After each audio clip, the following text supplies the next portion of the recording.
پر اللہ کا بڑا کرم ہوا تھا، اس میں کوئی شک نہیں۔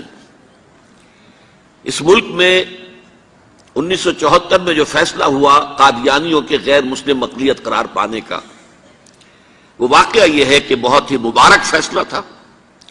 اس کے لیے تحریک جو اٹھی وہ بھی بہت ہی عمدہ تھی، بہت پرامن تھی، بہت منظم تھی۔ مولانا سید محمد یوسف بن نوری رحمۃ اللہ علیہ اس کے قائد تھے۔ کوئی سیاسی لیڈر جو ہے اس میں نمایاں نہیں تھا، خالص دینی تحریک تھی۔ پھر اس وقت ہمارے ہاں حکمران ذوالفقار علی بھٹو، حالانکہ خالص سیکولر ذہن کا آدمی، اور قادیانیوں نے اسے سپورٹ کیا تھا 1970 کے الیکشن میں۔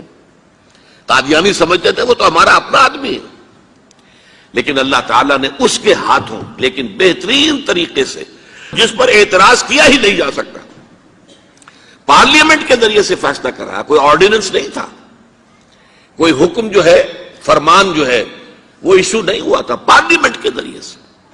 اور پارلیمنٹ کی ایک کمیٹی بنائی گئی جس میں کہ موقع دیا گیا کہ قادیانیوں کے سربراہ بھی آ جائیں، لاہوریوں کے سربراہ بھی آ جائیں۔ یہ دونوں سیکٹ جو ہیں قادیانیت کے، پہلے قادیانی تھے، اب وہ ربوائی ہیں، ربوے والے ہیں۔ لاہوری جیسے پہلے لاہوری تھے، آج بھی لاہوری ہیں۔ ان دونوں کے سرکردہ لوگوں نے آ کر وہاں پر اس کمیٹی کے سامنے پیش ہو کر بیانات دیے اور کہا، کھل کر کہا۔ ناصر احمد اس وقت جو ہے خلیفہ تھا ان کا، مرزا طاہر احمد کا غالباً بڑا بھائی مرزا ناصر احمد۔ انہوں نے کہا ہم نبی مانتے ہیں، غلام احمد قادیانی کو ہم نبی مانتے ہیں، ڈنکے کی چوٹ کہا۔ لہذا اس کے بعد پارلیمنٹ نے فیصلہ کیا یہ غیر مسلم ہے، اور صحیح فیصلہ کیا۔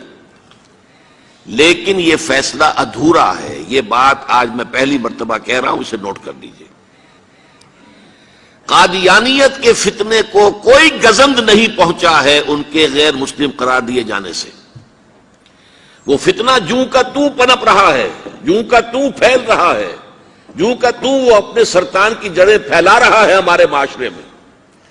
اور ویسے یہ کہ عالمی سطح پر انہیں بڑی سرپرستی حاصل ہو گئی ہے، پوری دنیا جو ہے، مغربی دنیا، وہ ان کی سرپرستی کر رہی ہے۔ لیکن یہ کہ اندرون ملک بھی اس فتنے کا قلع قبا اگر ہو سکتا تھا تو صرف اس وقت جبکہ اس فیصلے کا جو قانونی اور منطقی تقاضا ہے وہ بھی پورا کیا جاتا، اور وہ یہ کہ مرتد کو قتل کی سزا دی جاتی۔ اسلام میں مرتد کی سزا قتل ہے۔ وہی میں نے آپ سے عرض کیا، حضرت ابوبکر صدیق کے زمانے میں کیوں قتال کیا گیا، اور جتنے بھی لوگوں نے نبوت کے دعوے کیے انہیں کیوں قتل کیا گیا ہمیشہ اسلام کی تاریخ میں۔ لہذا مرتدین کی سزا، سزائے قتل جب تک نافذ نہیں ہوگی، اس فتنے کو کوئی گدن نہیں پہنچے گا۔ بلکہ وہ تو اپنے آپ کو مظلوم سمجھتے ہیں اور مظلوم کی حیثیت سے پیش کرتے ہیں۔ اور ظاہر بات ہے کہ وہ سارے شعائر، چاہے آپ آرڈیننس نافذ کر لیں، لیکن ان کے جمعے کی نماز ہوتی ہے۔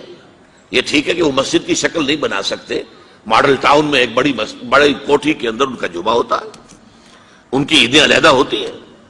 وہ سارے شاعر اسلامی کو استعمال کر رہے ہیں، اور الٹا مظلومیت جو ہے اس کا لبادہ اوڑھ لیا ہے۔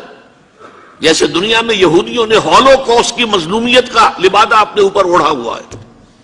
ہم جو چاہے ظلم کر لیں نوع انسانی پر، ہمیں کوئی گدن نہیں پہنچا سکتا، اس لیے کہ ہم نے اتنا بڑا ظلم سہا تھا۔ ہولوکوسٹ ہمارے 60 لاکھ آدمی جرمنوں نے ختم کر دیے تھے، تو اب اگر 8-10 لاکھ مار دیں فلسطینی یا کوئی اور عرب یا اور مسلمان تو کون سی بڑی بات ہے۔ اسی طرح قادیانیوں نے مظلومیت کا لبادہ اوڑھا ہوا ہے، اور ان کو کوئی گدن نہیں پہنچا ہے جب تک کہ قتل مرتد کی سزا یہاں نافذ نہیں کی جائے گی۔ اس میں یہ ہونا چاہیے تھا کہ جس روز میں یہ فیصلہ ہوا ڈکلیئر ہو جاتا ساتھ ہی۔ اب تک کے جو قادیانی ہیں آج کے اس تاریخ سے، فیصلے سے پہلے وہ تو اقلیت قرار پائیں گے، انہیں قتل نہیں کیا جائے گا۔ لیکن اس فیصلے کے نفاذ کے بعد جو شخص بھی قادیانیت اختیار کرے گا، اس پر قتل مرتد کی سزا، اس کی حد جاری کی جائے گی۔